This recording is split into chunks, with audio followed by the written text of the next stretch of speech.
कहती है, अभी आम का सीजन चालू हो गया, केरी आने लगी, आम आने लगा।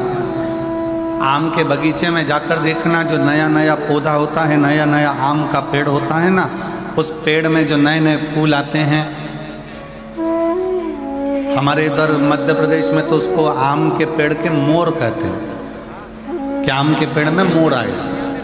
अब इधर नहीं मालूम छत्तीसगढ़ में कि उसको क्या कहते हैं, पर हमारे उधर कहते हैं मध्य प्रदेश में कि आम के पेड़ में जब फल आने वाला होता है तो पहले मोर आ जाता है, पहले फूल आ जाता है।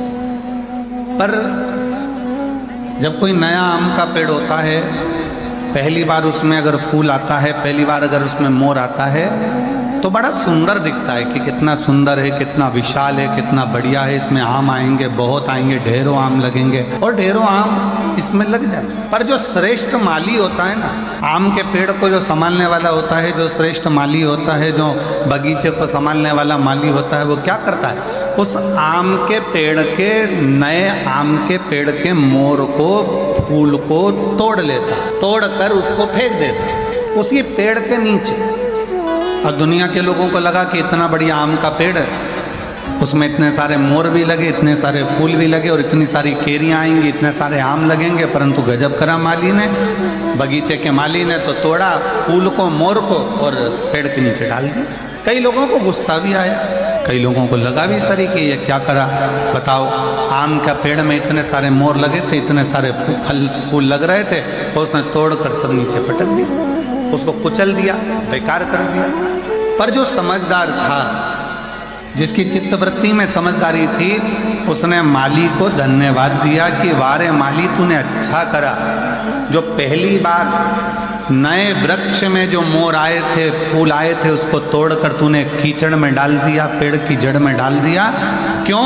क्योंकि हमारा एग्रीकल्चर कहता है, हमारी प्रकृति कहती है कि नया पेड़ का फूल, आम के बगीचे में लगे नए पेड़ के अगर मोर को, फूल को तोड़कर फेंक दिया जाए तो दूसरी बार जो फूल आते हैं और दूसरी बार जो फल आते हैं वो अपार आते हैं, जिसको गिना भी नहीं जा सकता। इतनी कृपा के साथ में उसमें आम लगना चालू हो जाते हैं, उसमें फूल लगना प्रारंभ हो जाता है। अब जो लोग कहते हैं कि बड़ा भगवान दुख देता है, बड़े तकलीफ आती है, भगवान तकलीफ दे देते हैं, भगवान कष्ट देते हैं, भगवान दुख दे देते हैं, हम इतना पूजन करते हैं तो भी भगवान हमारी नहीं सुनता, हम इतना भजन करते हैं तो भी भगवान हमारी नहीं सुनता, हम भगवान को भक्ति करते हैं तो भी भगवान हमें कष्ट देता है। उसका कारण केवल इतना है, भगवान को धन्यवाद देना कि परमात्मा भी वो माली है, भगवान भी वो माली है।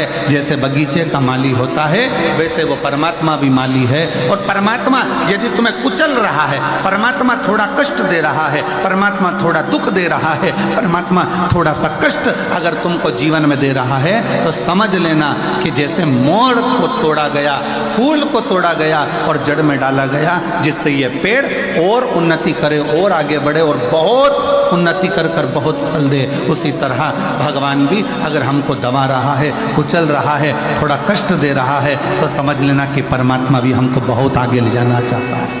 समझ लेना, परमात्मा भी हमको बहुत आगे तक लेकर जाना चाहता है, परमात्मा हमको बहुत दूर तक लेकर जाना चाहता है, परमात्मा हमको बहुत अग्रणता में लेकर जाना चाहता है।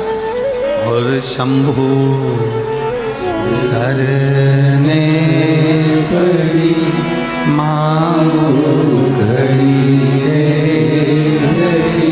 दुख काटो दया करी दर्शन आपो।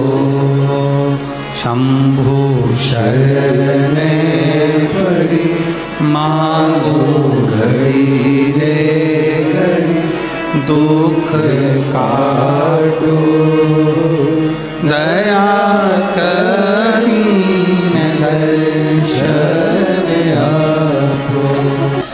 थोड़ी तकलीफ जीवन में, थोड़ा दुख जीवन में, थोड़ी परेशानी जीवन में अगर परमात्मा दे तो ये मानकर चलना कि वो भोलेनाथ ने तुम्हारे लिए कुछ अच्छा सोच कर रखा, कुछ अच्छा विचार कर कर रखा, कुछ अच्छा सोच लिया होगा, कुछ अच्छा विचार कर लिया होगा, कुछ अच्छा अपने मन में धारण कर कर रखा होगा, जो आज प्राप्त हुआ है।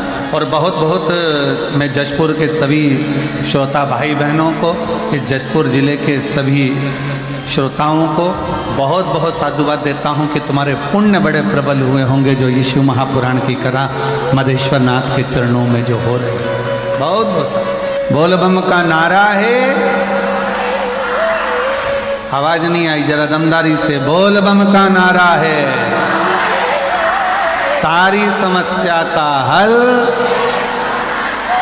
कोई कितना भी तुमको लालच दे दे, लोभ दे दे, हमारा अपना कह दे, सनातन धर्म छोड़ दो, हिंदू धर्म छोड़ दो, मंदिर जाना छोड़ दो, कोई तुमसे कहे कि मंदिर जाना छोड़ दो, जल चढ़ाना छोड़ दो, जो तुमसे कहे कि जल चढ़ाना छोड़ दो, तुम उसी को छोड़ दो।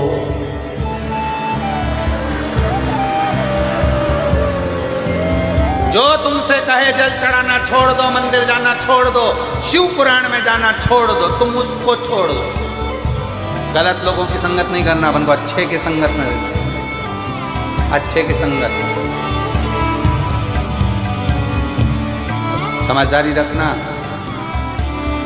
एक सड़ा हुआ टमाटर 10 किलो टमाटर को सड़ा देता है। किस किस को मालूम है?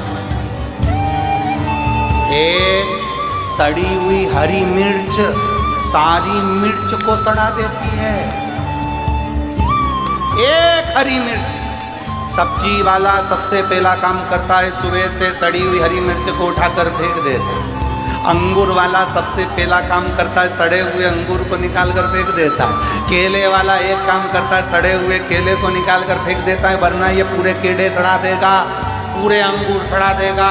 आलू वाला आलू निकाल कर फेंक देता है, पूरे आलू सड़ा देगा।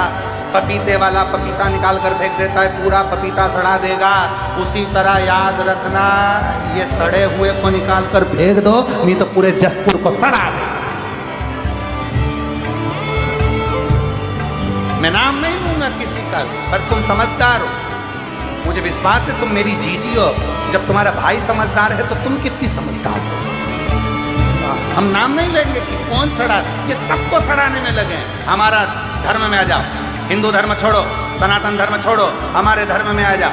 हम तुमको ये करेंगे, हम तुमको नौकरी दिलाएंगे, हम तुमको ये करेंगे। ये सड़े हुए आलू हैं, ये सड़े हुए टमाटर हैं, इनको निकाल कर बाहर कर दो, नहीं तो सबको सड़ा देंगे। इसलिए समझदारी रखना मेरी जीजियों, मेरे जीजाओं।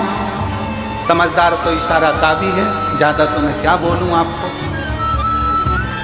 आप मेरी बहन हो, जीजा हो, बेटियों हो, बेटा हो, सब सावधानी पूर्वक अपनी जिंदगी को उस आनंद में जियो जिस आनंद में जीवन के लिए हमारा जन्म हुआ,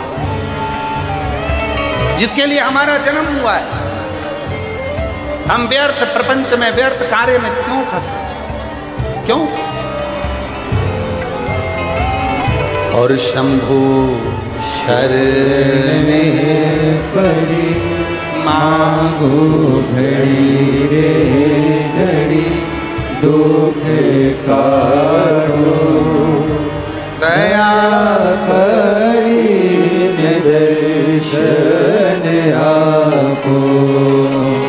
शंभु शरण पड़ी मांगो घड़ी रे घड़ी, दुख काटो दया करी दर्शन आपको।